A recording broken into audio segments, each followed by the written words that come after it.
देश की राजधानी में लगातार जहां सरकार बनने के बाद अलग अलग तरीके की खबरें आप देख रहे हैं, वहीं एक अनोखा संदेश आता है दक्षिणी नगर निगम दक्षिणी जोन से, एमसीडी साउथ जोन से एक नई खबर आपको देखने को मिल रही है, जहां एक महिला पार्षद पर स्थायी समिति के जो अध्यक्ष हैं, चेयरपर्सन, उनसे बातचीत और अभद्र व्यवहार और एक महिला बेइज्जती का कहीं ना कहीं देखने को मामला मिल रहा है, जिसमें एक महिला पार्षद के साथ चेयरमैन जोन बात करते हैं। जब बातचीत नहीं बनने पर उनके साथ गाली गलौच और जान से मारने तक की धमकी का मामला।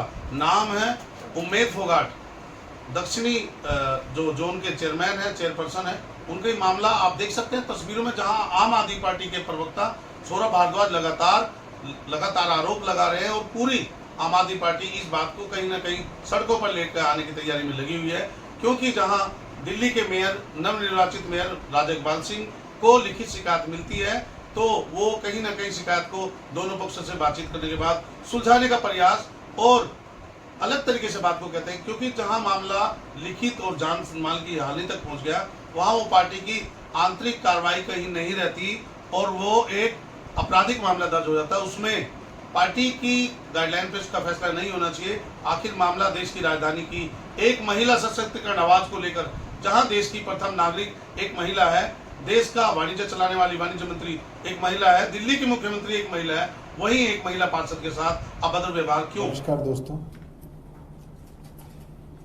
दिल्ली में एमसीडी दोबारा से भारतीय जनता पार्टी के कब्जे में है और जब से एमसीडी भारतीय जनता पार्टी के पास वापस आई है, दिल्ली वालों को पता लगने लगा है कि क्यों इतनी छटपटाहट थी कि एमसीडी भाजपा के पास वापस आ जाए।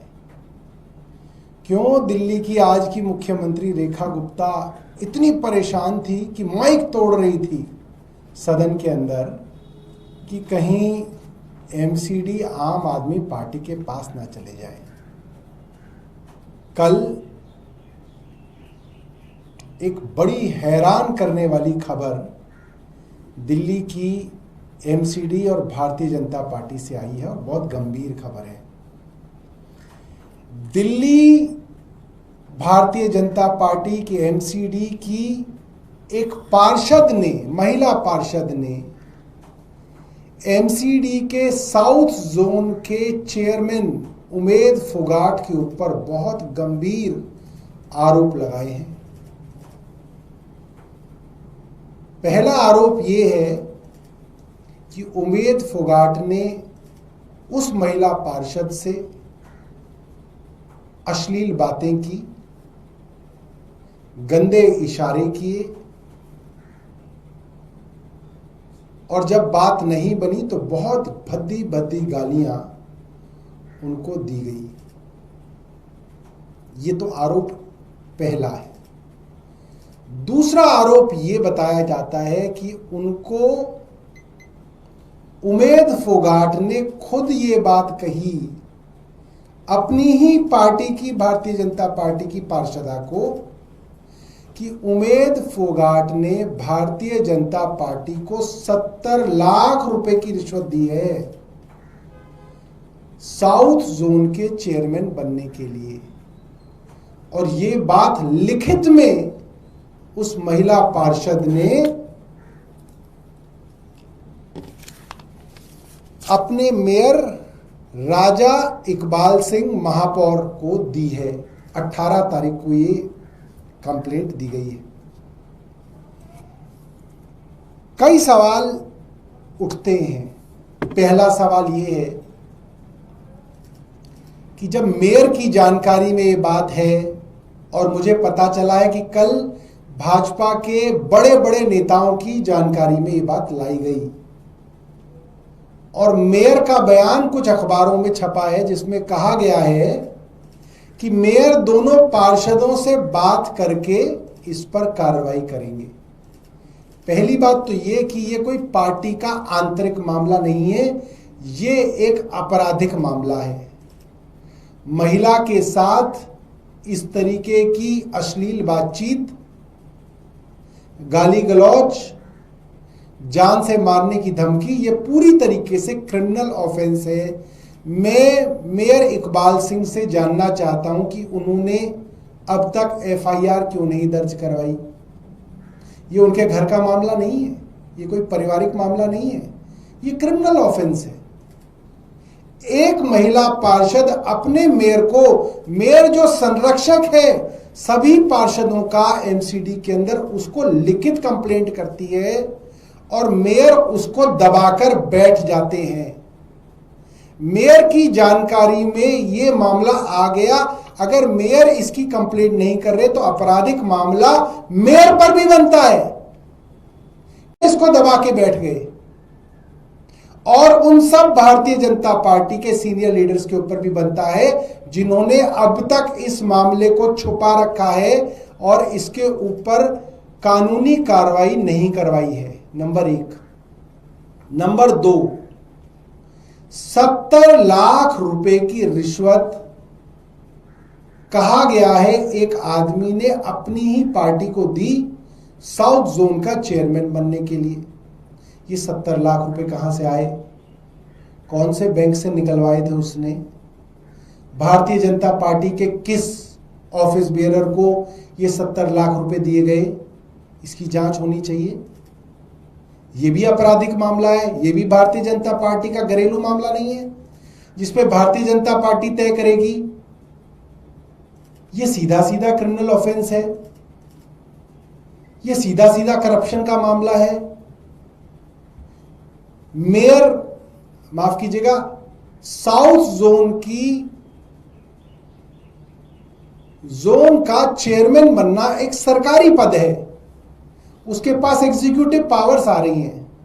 एक सरकारी पद को पाने के लिए रिश्वत देना, ये सीधा सीधा आपराधिक मामला है, ये करप्शन है। इसके अंदर अब तक सीबीआई को कंप्लेंट क्यों नहीं दी गई है, ईडी अब तक इसमें क्यों नहीं इन्वोक किया गया है। इतना बड़ा कैश का ट्रांजैक्शन है, रिश्वत देना लेना, इसमें तो पीएमएलए सीधा सीधा अट्रैक्ट होता है। ये तो सीधा सीधा जो है मनी लॉन्ड्रिंग का मामला है। भारतीय जनता पार्टी इस पे चुप कैसे बैठ सकती है। और दूसरी बात, ऐसे क्या लड्डू मिलने हैं जोन का चेयरमैन बनने के लिए जिसके लिए कहा जा रहा है कि एक आदमी ने 70 लाख रुपए पार्टी को दिए। इसका मतलब लूट होनी है, साउथ जोन के अंदर लूट की जाएगी।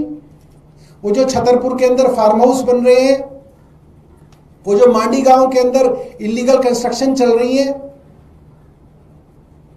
वो जो 150 करोड़ रुपए की जमीनों के ऊपर जो है आजकल अंधाधुंध अनऑथराइज्ड कंस्ट्रक्शन चल रही है, मतलब उसके अंदर हिस्सा बांटा होना है, उसकी लूट होनी है, लेंटरों से पैसे लिए जाने हैं और वो रिश्वत के, भ्रष्टाचार के पैसे कमाए जाने। इसीलिए तो कोई आदमी 70 लाख रुपए देगा पार्टी को, क्यों देगा वो।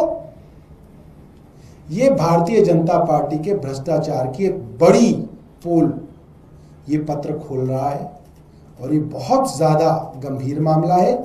मैं अपने मीडिया के साथियों से कहूंगा कि जाके मेयर इकबाल सिंह से पूछा जाए कि अब तक इस मामले को उन्होंने कानूनी प्रक्रिया के लिए आगे क्यों नहीं दिया है। वीरेंद्र सचदेवा से पूछा जाए कि वो इस चिट्ठी के ऊपर बैठे क्यों हुए हैं। कुछ और बातें भी इससे मिलती जुलती हैं कि रामवीर विधूड़ी जी के घर मोदी सरकार के 11 साल पूरे होने पर एक प्रेस वार्ता रखी गई और इसी मामले से संबंधित कुछ लोग आपस में प्रेस वार्ता के दौरान, जब प्रेस सामने थी और वो पूरा का पूरा माहौल बना हुआ था, वहां पे उन लोगों के बीच में लगभग हाथापाई हो गई। प्रेस के कई बंधुओं ने ये चीज देखी है,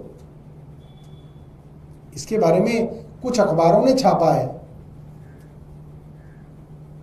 उसके बारे में मैं चाहूंगा इस 70 लाख के विषय में प्रश्न जो है भारतीय जनता पार्टी से बनता है, भारतीय जनता पार्टी से पूछा जाना चाहिए। बहुत बहुत धन्यवाद। अगर आपके पास कोई प्रश्न हो तो आप इसके बारे में पूछ सकते हैं। जहां भारतीय जनता पार्टी लगातार महिला सशक्तिकरण और महिला सुरक्षा को लेकर लगातार सड़कों पर रहती है। वहीं ये 18 तारीख की जो हादसा है उसको लेकर आम आदमी पार्टी सड़कों पर, आप देख रहे हो तस्वीर के माध्यम से किस तरीके से दिल्ली सरकार के पूर्व मंत्री और प्रवक्ता सौरभ भारद्वाज ने आरोप प्रत्यारोप की झड़ी लगाई और कहीं ना कहीं अनदेखी का मामला देश की राजधानी में ये देखने को मिल रहा है।